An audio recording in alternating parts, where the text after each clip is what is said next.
Boston, this arena has been the site of the biggest legacy game of LeBron James's career. It's also been the site of his greatest frustration, and the one game that caused him to upend his career entirely was a decision that had an irrevocable impact on NBA history. There's no arena in the league, including his two home courts in Cleveland and Miami, that has been more significant to James's NBA life than the TD Garden. On Sunday, with a Game 7 against the Celtics lined up in the Eastern Conference Finals, James will once again take the parquet floor with his season on the line, and with the next turn of his career, the fate of his franchise and perhaps the direction of the entire league all at play.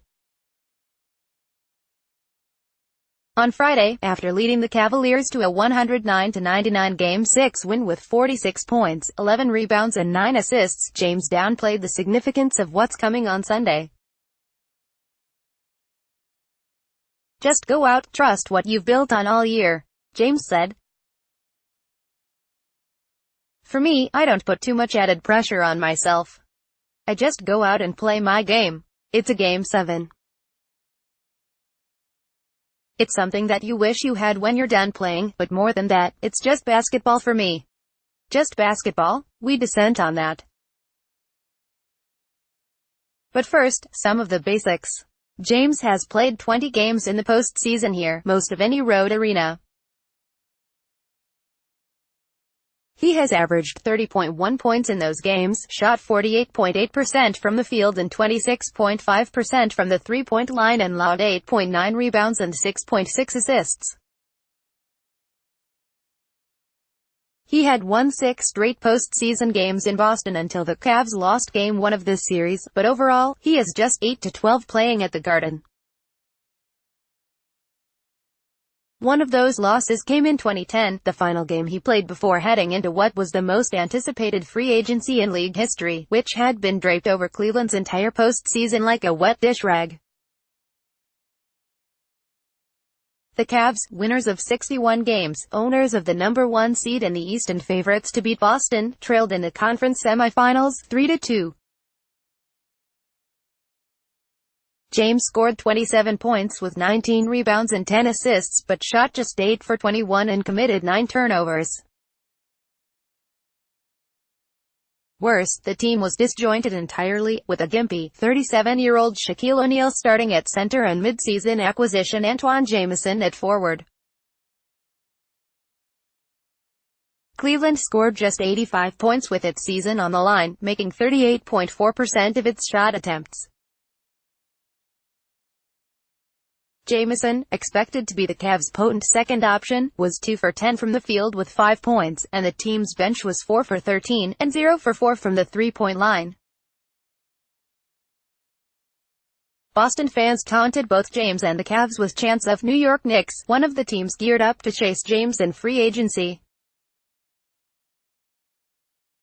James was deflated after the game, and told reporters, "A friend of mine told me after the game, I guess you have to go through a lot of nightmares before you finally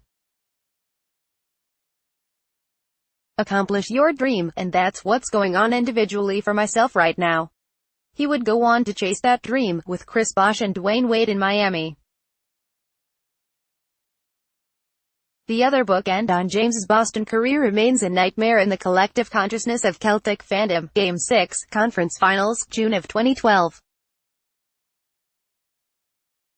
In what was, essentially, the last stand of Boston's Big Three, Paul Pierce, Kevin Garnett and Ray Allen, the Celtics stunned the Heat by winning Game 5 of the Conference Finals in Miami, giving the Celtics a 3-2 series lead and putting Miami, losers of the 2011 NBA Finals, on the brink of a second straight devastating postseason ending. James was just one defeat away from being attached to a loser's brand that would be very difficult to shake. After that loss, James said, "We wouldn't want to be in this situation, but we never get too high or too low in a series. We had an opportunity to come home and take a lead, but we didn't.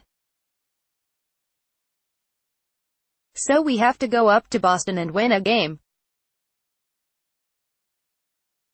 We have no other way out." What followed was the highlight of James's career, a game he dominated from the outset with 14 first-quarter points and 30 in the first half, sucking the life out of the Garden crowd and beating back critics who'd slammed James for consistently shrinking under pressure. By the end of it, the Heat had a 19-point win, and James logged 45 points on 19 for 26 shooting, adding 15 rebounds. The Heat dispensed of Boston in Game 7 back in Miami 2 days later, and 2 weeks later, James finally won a championship, with the Heat knocking off Oklahoma City in 5 games. Now, of course, James comes back to TD Garden with 2 possible paths ahead. He will again be a free agent this summer, with speculation rampant that he could bolt Cleveland for Los Angeles or Houston. He has, as in 2010, been tasked with carrying a mishmash roster, forced to play nearly 40 minutes per game. He sat for just 154 in Game 6.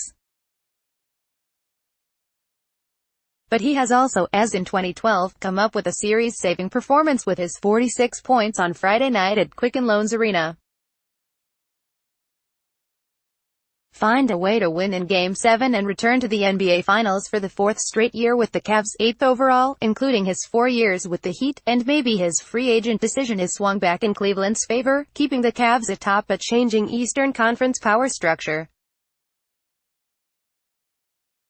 A loss to a Celtics team playing without its 2 best players, and maybe James heads west, maybe he resuscitates the Lakers or turns the Rockets into a star-dominated powerhouse. James will walk into TD Garden on Sunday afternoon for his 21st playoff game in the building. By the time he walks out hours later, as has happened so many times before in his history here, everything will have changed.